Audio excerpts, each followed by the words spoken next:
Okay, welcome back to COSC2325.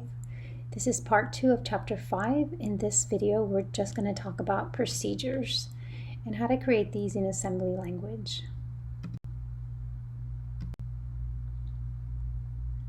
So hopefully you remember in Java we had methods that we created and methods that we used that were already in libraries. In C++, it was the same thing. We had things called functions. Either we created the functions, they're user-defined functions, or there were functions that were found in different libraries. For example, in C++, you remember using the power function or the square root function which were found in the math library. And they're just a way that we can take large problems and divide them into smaller tasks to make them more manageable. So when we have a large program, for example, a program that might have a menu with 5 or 6 options, we could code everything in the main function or the main method, but we choose to take each one of those options and make them their own function. First, it's easier to test each separate function, and functions can also be reused in other parts of your program. You can call the same function. So in assembly, the word procedure is just the same thing as method or functions.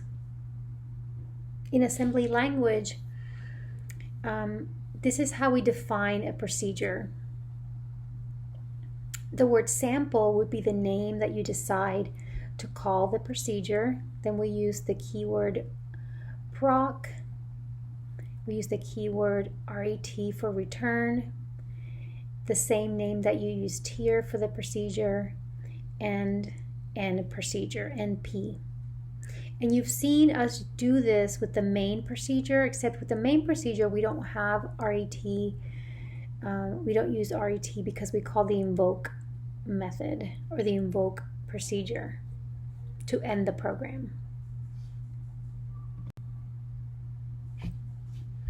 So first of all, we'll look at how we document procedures in assembly language. And this is also part of one assignment that you have, your discussion assignment. So the first thing that you want to do is you want a description of all the tasks that are accomplished by the procedure. So this is just a blurb talking about what this procedure is going to do. We're going to have receives and a list of input parameters and their usage and requirements. So what parameters will this procedure use and any requirements for it. We'll look at an example in a minute. Returns is a description of values returned by the procedure. Requires are optional list of requirements called preconditions that must be satisfied before the procedure is called. If a procedure is called without its preconditions, then it would produce the expected output. So here's an example at the top here of how we would document a procedure. So this procedure is called sum of procedure. And then when you name the procedure, you just need to follow the same guidelines that we followed for creating variable names. And so far that's all that, and labels. So far we've created labels and variable names, so we want to follow the same rules for those. We do have a convention, and it looks a lot like the Java convention, where we capitalize the first letter of the first word, and let me grab here something to point with so you can see it.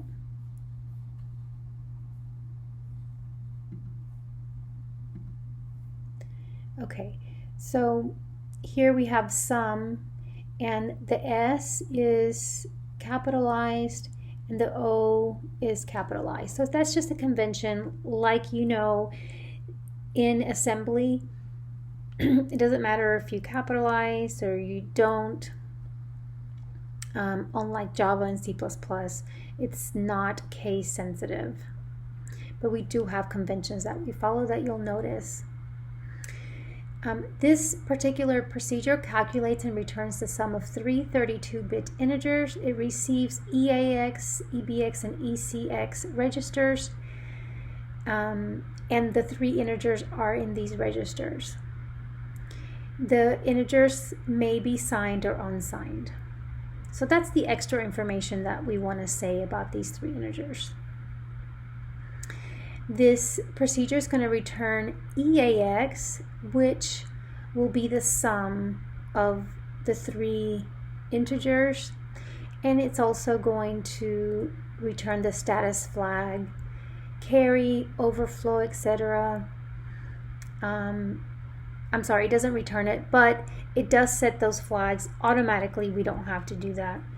They're changed depending if we do have carry or overflow, or it could be a 0 flag that gets set, etc. And then this particular procedure does not require anything special for it to be called. And then, so notice here at the top, there's a semicolon here and there's a semicolon here. So all these are comments, but this is not a comment right here, right? So this actually starts the name of the procedure. And this is how you'll see it typically shown. The name of the start of it's here, and then you have the description, and then you have the body of the procedure. And so in this body, we add EBX and EAX. Remember, these two have integers in them, and then ECX has an integer. So now we add the third integer to EAX, which has the sum of the first two integers. And then we call RET for return. And we don't actually, like in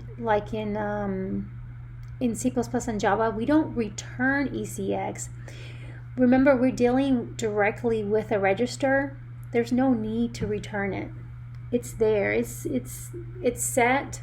It's like having a global variable, because you don't have to return it. Now this word RET is actually required for all procedures, and whether you return something or not, it's required for you to have RET here at the bottom, and I'll explain why in just a second in the next slide. And then this here is how we end the procedure. Okay, so end P is a keyword. Sum of is just what you decided to call the procedure.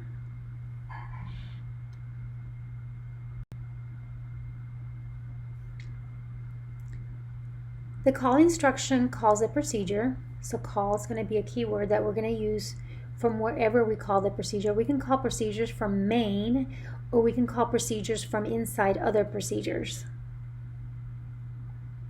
Now here's the cool thing, and while we've talked about push and pop, when the instruction call happens, as soon as it happens, it will push the offset of the next instruction right out under that call to the stack. So we have to keep track of, when we jump to a procedure, we have to know where to go back to. And this is how we're going to know where to go back to. We don't have to do this. Automatically, this call instruction does a push with the next instruction's offset. And it copies the address of the called procedure into the instruction pointer. So the EIP register is going to contain the address of where to go, okay? Because this is, the instruction pointer points to the instruction that it needs to execute. So this is what it's going to execute. Now, the RET instruction that I said is required inside the procedure, that's going to return, when that RET is called, it's going to pop the very first thing from the stack, and what it's popping is the address of where to go to. And it pops that address into EIP. We're not doing that. We're never going to mess with EIP. Don't ever mess with EIP. Remember, we've said that before. This instruction pointer, we're not touching, and we don't have to worry about it. But that's why we have the RIT instruction, because without it, we can't get back to where we came from. So let's look at an example of this. Here's the main procedure. So let's look here. My sub is a procedure, and all that my sub does is it moves EDX to EAX, and it calls RET, and then my sub, and then we end my sub. Okay? So in the main procedure, we call my sub. The call instruction is going to move this address into the instruction pointer. So this address needs to go to the instruction pointer, because when we're done here, we want to come back to this move instruction. Okay, so we call my sub.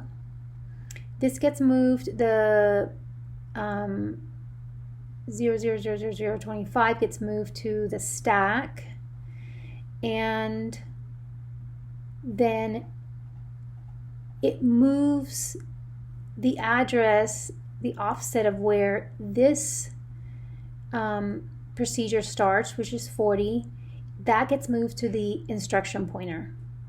So now we're here. The instruction pointer is here, and we start with this move statement.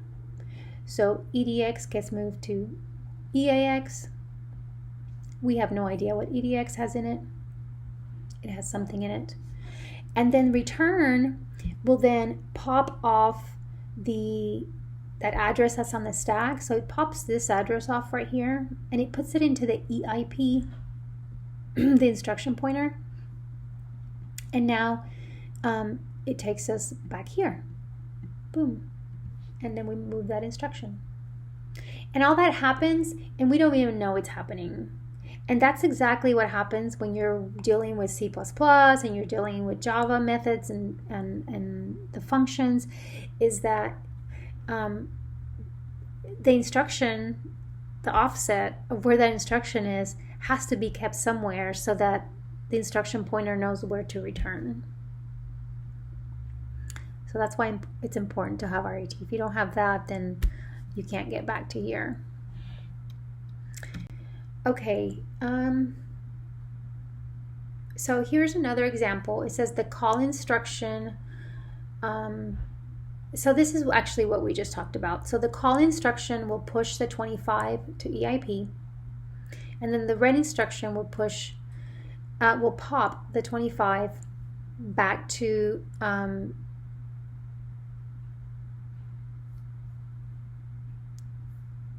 let's see, hold on one second.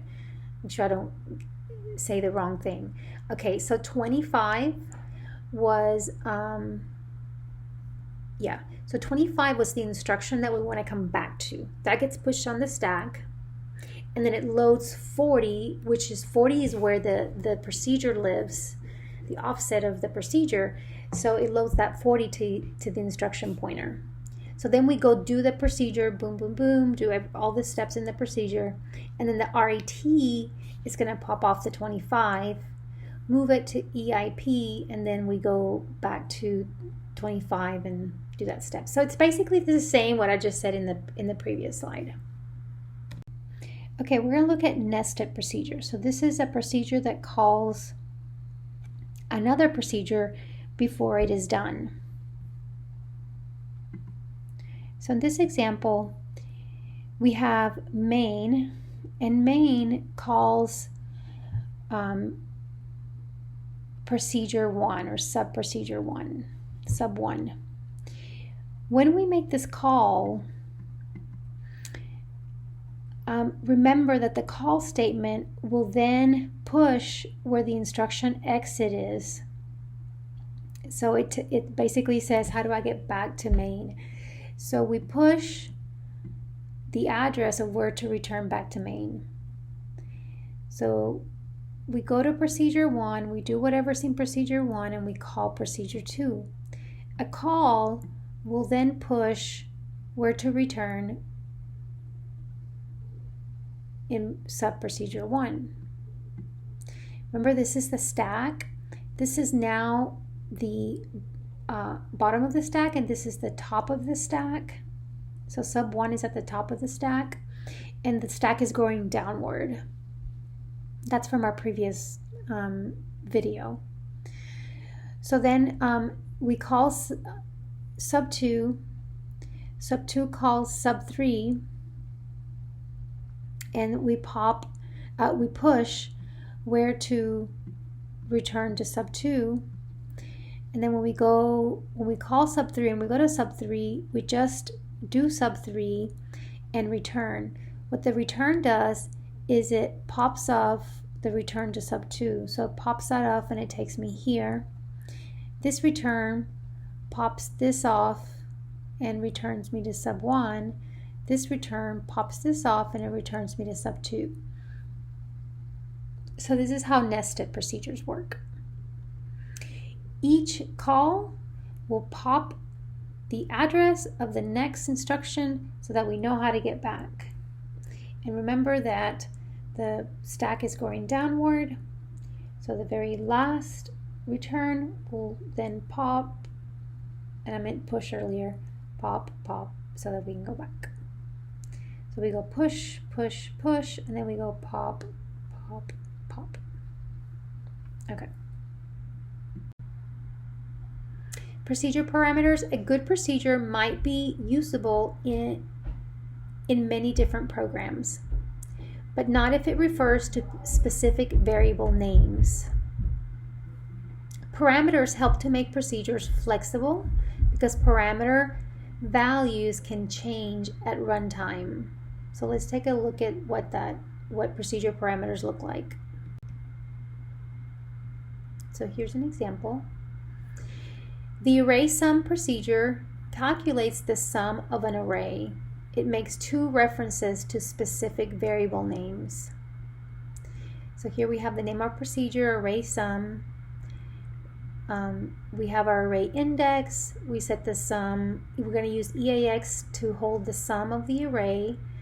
We set, so it's an accumulator, so we have to initialize it to 0. We get the length of the array, so that's going to set our counter for the loop. So remember, length of gives us the number of elements in the array. And then here we're taking each item in the array and it's adding them into EAX. This is our accumulator. ECI is being changed by this line right here. So ECI, we add 4 every time because my array must be a double word array since we're adding 4. Don't think anywhere on here it says it, but we know that because we're adding 4 to ECI. So we're adding 4 bytes to the starting address of the array. And then we loop back around and we find the sum of the array.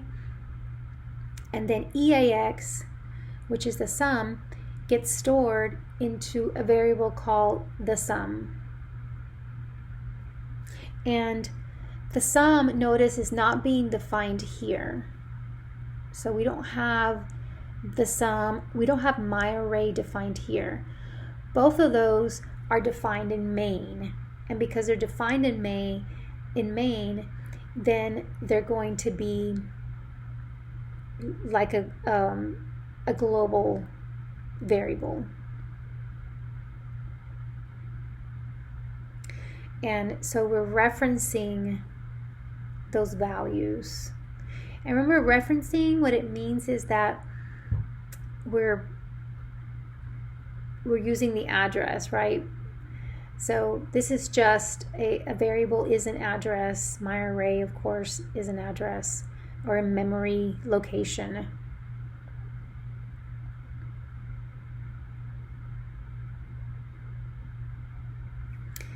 Can't tell what it says back here. The sum of 2 something. Okay, we'll go to the next slide. Can't see what it says back here. Let's see if I can move this. No.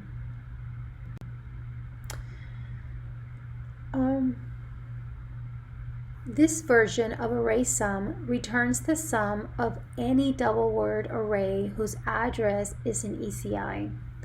The sum is returned in EAX. So here's the name of the array. It receives ESI, which points to an array of double words. ECX is a number of array elements, and the sum is returned in EAX. So we set EAX to 0. This is the accumulator. It accumulates each value in the array. So in this program, in main, you have had to set ESI. You've had to have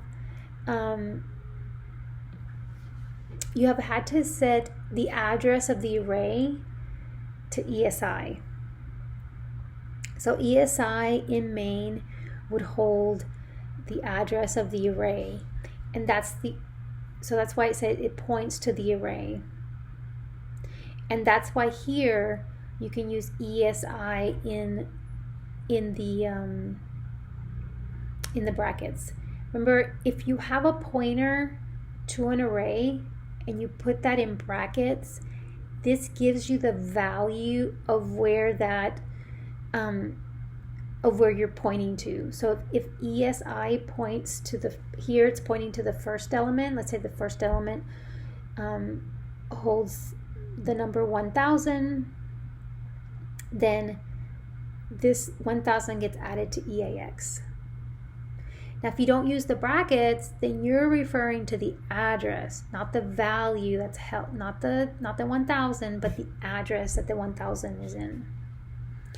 And then here we're adding 4 to ESI, which means that we're adding 4 to the address, and then that gets us to point to the next integer.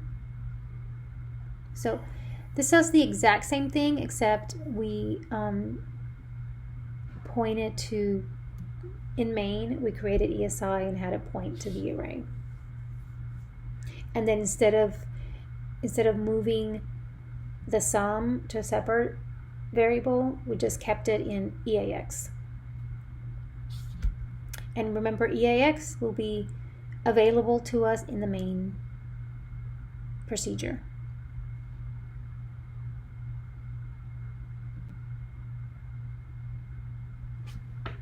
Okay, the uses operator. The uses operator is going to list the registers that will be preserved. So here we say array sum procedure uses ESI and ECX. So MASM is going to generate the code shown here, and we don't have to do it. Okay, so everything that you see here in blue is not something that you would put in your code. Okay, automatically MASM does that when you use this operator. So what it does is it takes ESI, and it at the very start, okay, when you say uses ESI, what that does is say, oh, I need to push ESI to the stack. Oh, I need to push ECX to the stack. So that if you, for some reason, decide to change ESI or ECX inside this procedure, when you go back to main, it's going to contain the old value. Okay? So, again, you don't do this in this color, in this light blue cyan color. They're calling it. I don't even know what that color is. Cyan, but when you're at the bottom before the return, automatically it pops ECX and it pops ESI. So if you changed ECX in here and you want it back in main changed, you're not going to get it. You're going to get the original ECX value. And that might be what you want. So this is kind of like a way to protect these, to preserve or protect the value that's in those registers. All right, so here is an example when not to push a register. So the sum of the three registers is stored in EAX on line 3. Okay, so let's look at line 3. So first, line 1 pushes EAX. That means that you got here to this procedure and you're going to preserve EAX. So you're pushing it to the stack yourself. Then you add EAX and EBX. Then you add ECX to EAX. So you've added the three integers here. And that sum is in EAX. So let's say the sum is, let's say when you got here, let's say that EAX had 10, okay? And then you did the sum, and let's say that when you did the sum, then EAX had, I don't know, 50. Okay? When you pop EAX, that 50, boom, goes away. You don't have it anymore. It's now 10. It's going to pop this 10, put it into EAX. So you're not going to have the sum of the numbers in main. And you just need to be aware of that. There might be times that this is what you want to do, and there might be times that this is not what you want to do. Okay? So just be aware that if you push and pop and a register that you're using that you want to then use back in main, then this will happen. Okay, just something to be aware of. Okay, so this is the last slide for procedures. Procedures are not difficult to get your head around, I don't think. Again, unless you just had a really hard time with methods and functions. So please get with me if this seems really strange. Your discussion assignment is going to be to create a procedure documentation first. So you create the procedure documentation, and then somebody else in the classroom is going to implement that procedure. And then you will implement somebody else's procedure that they've documented. Please keep these procedures simple, and you can do simple procedures. Like, you can think of any procedure, any function that you've used before in Java or C++, and you can implement those in assembly. For example, maybe what the procedure does is it just counts how many numbers are in an array, and it returns how many elements. Don't use length of, okay, but actually maybe do a loop that counts how many elements are in the array. Or it could be that you have a procedure, we did a procedure that adds 3 numbers. Maybe you have a procedure that subtracts 2 numbers, a procedure that multiplies 2 numbers, a procedure that we haven't used multiply, but adds and subtracts 2 numbers. Maybe you have a procedure, I'm trying to think, what else?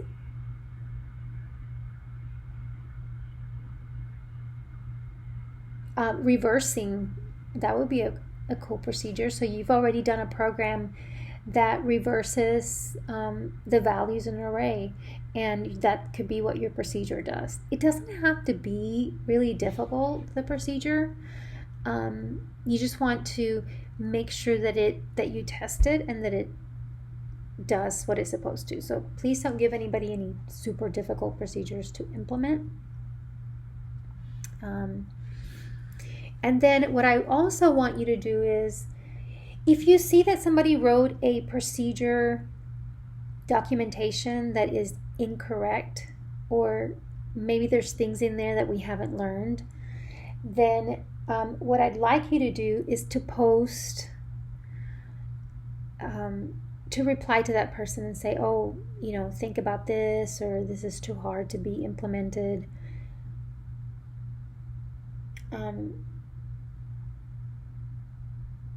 I was thinking, if you did multiply and something simple units, so like 1 times 1 unit, 1 times 2, 3 times 5, like that.